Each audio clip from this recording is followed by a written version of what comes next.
29 octobre 2014, nous sommes ici à l'auditorium du journal Le Monde pour éventuellement la journée sur l'apatridie. L'apatridie, c'est justement l'une des causes aujourd'hui de dépaysement de beaucoup d'individus à travers le monde. Nous sommes ici donc au cœur de cette conférence qui éventuellement regroupe pas mal de personnes ressources impliquées dans la résolution de ce problème qui, au bas mot, cause des ennuis, on va dire, à près d'1 million de personnes chaque année. Organisé donc par le HCR, le Haut Commissariat des réfugiés, en collaboration avec le monde diplomatique.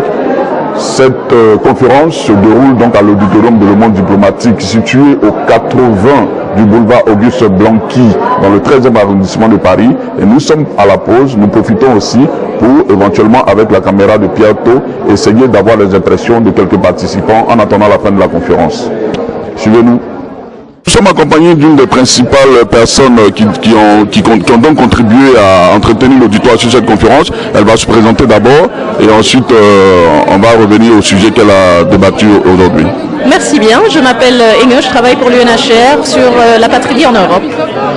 Est-ce que, madame, aujourd'hui peut-on effectivement connaître, si vous voulez, les limites des dégâts, si on peut se le permettre, au niveau de l'apatridie en Europe? Jusqu'où aujourd'hui va ce fléau, hein? On peut considérer que c'est un fléau?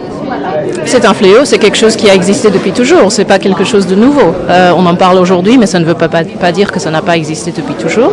Aujourd'hui, on a parlé des conséquences de l'éclatement de l'Union soviétique, qui a provoqué l'apatridie en Europe, qui persiste encore aujourd'hui, ainsi que la dissolution de l'ex-Yougoslavie, qui a causé l'apatridie en Europe. Mais il y a d'autres causes d'apatridie en Europe, comme le conflit de loi. Mais tout à l'heure, vous avez estimé les personnes touchées par l'apatridie en Europe à 400 000 personnes. C'est énorme pour un continent des droits de l'homme. Ça, c'est au sein de l'Union européenne, oui, effectivement. C'est un grand chiffre, effectivement. C'est ce que nous avons rapporté cette année. Des mesures pour juguler ce fléau? Nous faisons un plaidoyer auprès des autorités pour améliorer la législation nationale, les pratiques nationales, pratiques administratives, pour éviter de nouveaux cas d'apatridie et pour réduire les cas existants d'apatridie auprès de toutes les autorités européennes. Les choses avancent? Les choses avancent, petit à petit. Merci beaucoup, madame. On espère vous retrouver tout à l'heure en fin de conférence pour essayer encore d'en savoir plus. Merci de nous avoir parlé. On s'est dit bonsoir d'abord. Bonsoir. Vous allez vous présenter à nos spectateurs et téléspectateurs. Moi, je suis Barbara Hendrick, je suis ambassadeur pour la vie de l'HCR. Je travaille avec l'HCR depuis presque 30 ans et depuis juste quelques années sur notre campagne pour éradiquer l'apatridie dans le monde. L'apatridie, c'est quoi exactement? Je dis quelqu'un qui n'existe pas, qui appartient à rien, pas un pays, qui n'a pas un lien avec un pays, qui n'est citoyen nulle part. Cette situation a de l'ampleur aujourd'hui dans le monde? Il y a à peu près 10 millions de personnes dans le monde qui sont apatrides. 10 millions. Ouais. Quelles sont les solutions pour éventuellement qu'il n'y ait plus d'apatrides dans le monde? Oui, d'abord les solutions sont bonnes parce qu'il faut dire que les raisons sont différentes, qui demandent les solutions différentes, mais c'est dans les pays où les gens habitent, qui sont apatrides, les plupart, en plus, il faut dire qu'ils sont nés dans ces pays, les gouvernements de ces pays d'abord reconnaissent qu'ils ont un problème, qu'ils ont des gens qui sont apatrides, et d'essayer de trouver des solutions pour éradiquer l'apatridie. Parce que vous savez, d'habiter dans un endroit où vous ne pouvez pas participer, où vous êtes vous n'existez pas, un fantôme, les gens ne vous voyez pas, vous ne pouvez pas avoir un permis de conduire, vous ne pouvez pas enregistrer vos enfants à la naissance, des fois pas marier, pas hériter, pas avoir un compte en banque. N'existait pas, c'est tout simplement ça. Et quand j'ai appris, comme j'ai dit, j'ai travaillé pour l'HCR depuis presque 30 ans, je dis l'amplitude de l'apatridie dans le monde, j'étais étonnée qu'il y a 10 millions de personnes qui vivent dans ces situations. Et je crois que on a maintenant une campagne de 10 ans d'éradiquer l'apatridie avant le 2024. j'espère que je serai encore là, mais pour voir ça, mais nous sommes sur le bon voie, parce que la plupart des gens ils ne savent pas qu'est-ce que c'est. Ils pensent que c'est les gens qui sont sans papier. Un apatride peut être aussi sans papier, mais pas nécessairement. Ça veut dire qu'ils sont citoyens nulle part, acceptés nulle part. Et ça, c'est quelque chose que je crois qu'il faut vraiment travailler pour éradiquer. Je vous remercie, madame. Merci. Nous avons une personne ressource très importante, c'est le représentant HCR de France, M. Philippe Leclerc. Est-ce que vous pouvez nous faire un résumé aujourd'hui de la conférence d'aujourd'hui, avant de revenir un temps soit peu sur ce fléau qu'est l'apatridie? Oui, ce fléau de l'apatridie, il est très peu connu du grand public, et pourtant il peut y avoir jusqu'à 10 millions de personnes qui en souffrent à travers le monde, dans des situations très différentes, et il est très important de pouvoir montrer ce qu'est l'apatridie et surtout comment on peut y répondre et le faire disparaître. Qui n'ont pas de nationalité, qui n'ont pas la possibilité d'être défendus par un État, qui parfois pour des générations ont habité un territoire et n'ont pas acquis cette nationalité. Soit au moment de la décolonisation, soit au moment de changement d'un État à l'autre, les deux Pakistan, lorsque l'Inde est devenue indépendante. À chaque fois, il y a eu des populations qui soit étaient contre l'indépendance, par exemple, qui dont le statut n'a pas pu être réglé. Et après 40, 50, 60 ans, enfin, ce statut peut être réglé. Le HCR doit pouvoir concourir à faire en sorte que les enfants de ces personnes puissent acquérir une nationalité.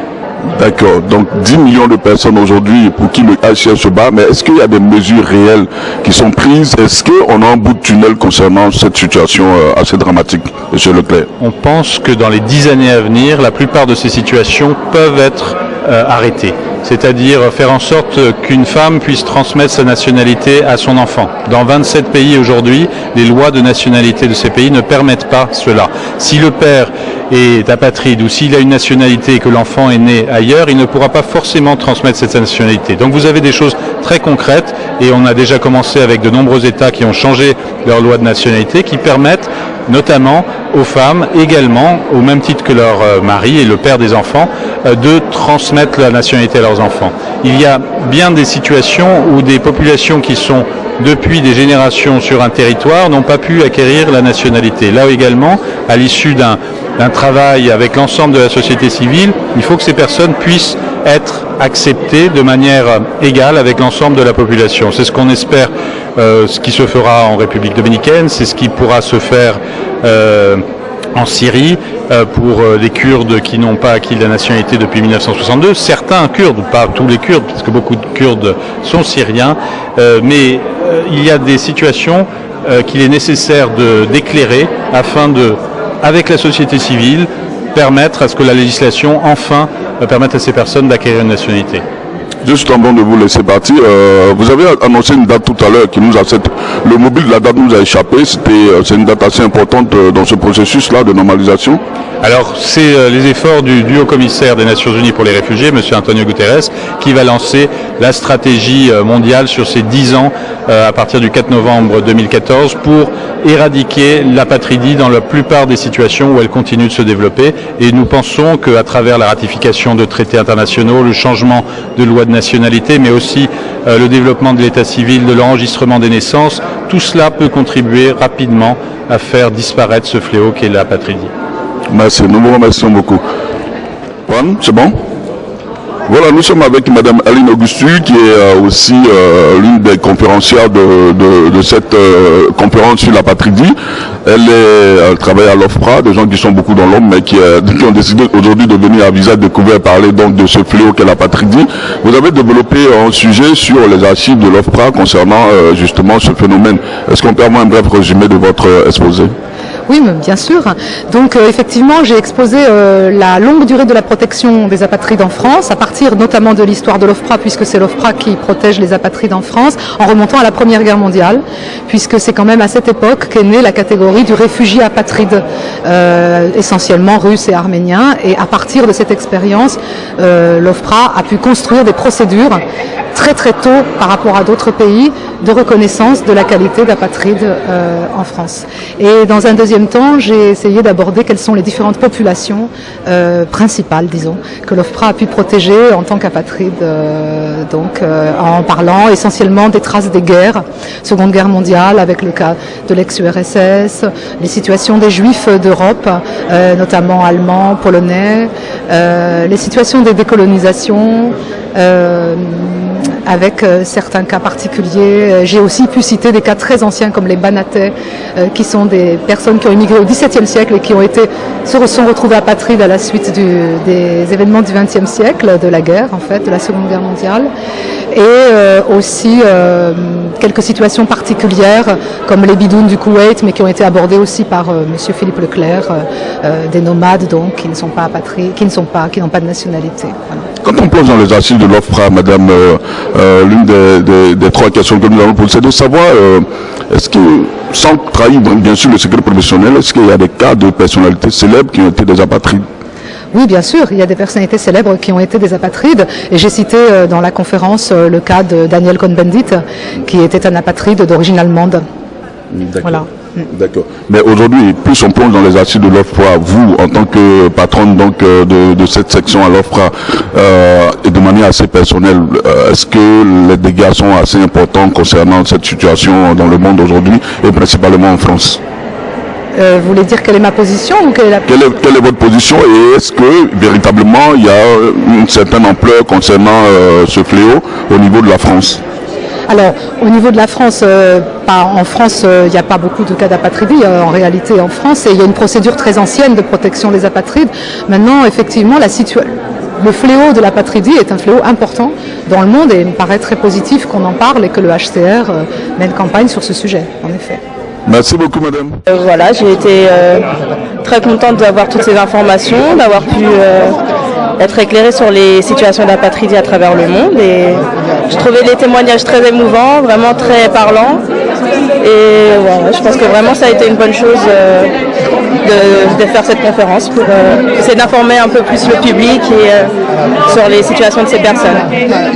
Je vous remercie, madame. Pour la simple raison que je suis née dans un avion sur le territoire de l'Union soviétique, donc qui n'existe plus. Alors on ne peut pas transmettre la nationalité si ce pays n'existe plus. Et par la législation russe et ouzbek, c'était pas prévu du tout de penser aux gens qui sont nés dans les avions ou sur les bateaux. Alors ce qui est dommage, parce qu'il y a quand même des gens qui peuvent naître aussi dans les avions. Et effectivement, en fait, c'était un long parcours avec beaucoup de batailles avec l'administration française et même avec d'autres administrations, car il fallut chaque fois prouver que vous n'existez pas. Et ce n'est pas si facile que ça, en ayant juste l'acte de naissance, de prouver que vous n'existez pas. Parce que l'acte de naissance, ça vous donne juste votre identité, mais ça ne prouve pas par la suite que vous existez. Parce qu'il n'y a pas une photo, il n'y a pas d'empreinte, il n'y a pas d'ADN. Donc tout ça, ce n'est pas prévu, même à l'époque, même maintenant.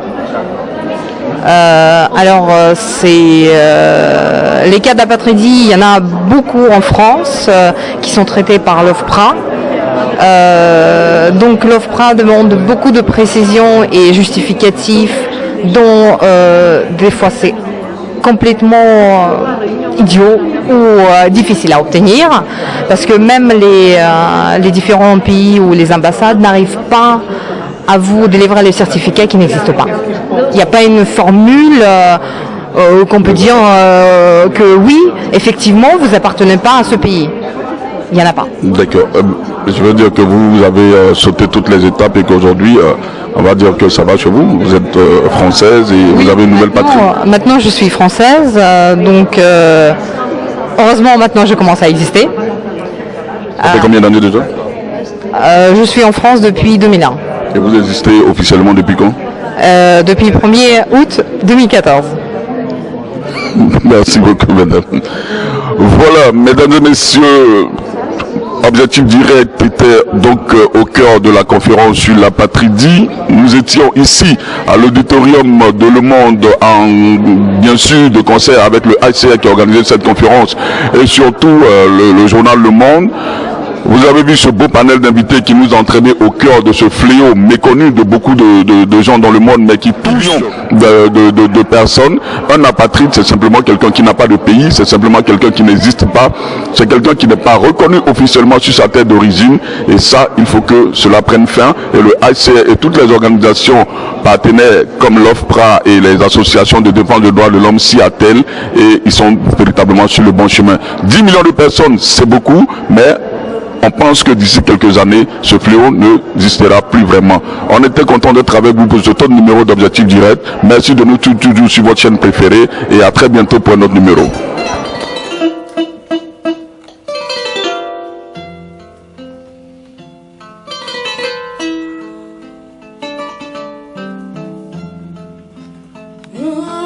Marisa.